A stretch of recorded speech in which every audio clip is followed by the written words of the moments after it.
I want to take a couple minutes to talk to you about substitutes. And I'm holding in my hand here a Pepsi Zero, which means it has zero sugar. For people like me, these sugar substitutes aren't something we particularly enjoy. It's like a pale imitation of the real thing. And I can remember playing soccer as a kid and seeing substitutes come to the sidelines while I was playing and thinking, man, I hope they're not for me. Isaiah 53 is all about substitution, about Jesus as the perfect substitute. Many people look at him, Jesus, as their substitute and think, that's not really the substitute that I think I really need or I want. But for those of us who realize our deep need, Jesus is a substitute that we deeply love. Now, Isaiah 53 is absolutely a literary masterpiece. And every time I've dug into it, I have been so awestruck by its structure, by its grace. And so if you'll give me a moment just to kind of outline that for you quickly, if this is Isaiah 53, if this is the text right here, and actually it starts in the last couple verses of 52. But the very first couple verses and the last couple verses are all about Jesus' victory and his exaltation, which is interesting because everything in between looks nothing like exaltation or victory, which is as if to say, these things are true. Jesus is victorious. He is exalted, even if no one sees it. But then inside those bookends are verses, a few verses here and a few verses here, on the suffering of Jesus, on the humiliation of Jesus, on the weakness of Jesus. He's a man of sorrows. People hid their faces from him. And then right smack dab in the middle are a few verses about the substitution of Jesus on our behalf. And I want to read those verses for you. And notice the pronouns of he and our. Surely he has borne our griefs and carried our sorrows. Yet we esteemed him stricken, smitten by God, and afflicted.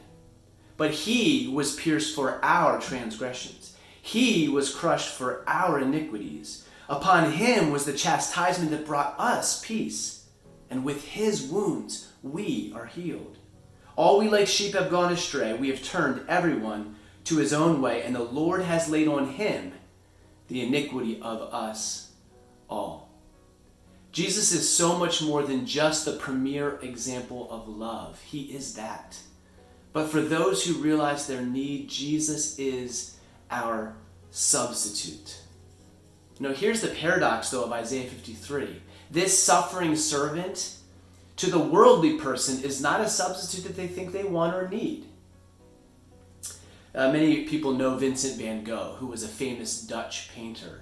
But many people are not familiar with one of his paintings, which is entitled Still Life with Bible. And in the painting, the Bible is open to Isaiah 53. And this painting was a declaration for Vincent van Gogh of why he was not a Christian.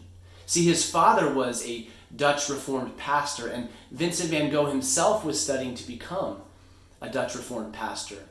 But what really tripped him up was the nature of Jesus Christ, and particularly verses like this that show the weakness of Jesus, the humanity of Jesus, the suffering of Jesus. But here's what people don't understand. The reason that Jesus appeared so weak and so miserable in that situation was because A, he had set aside his power willingly, and B, he was carrying the filth of all of our sin. That's why he is so dejected. So for those people who reject Jesus, they need to take a closer look. We need Jesus. Jesus was actually doing the mightiest thing that has ever been done. He's hanging between heaven and earth. He's becoming a bridge between sinful mankind and a holy God.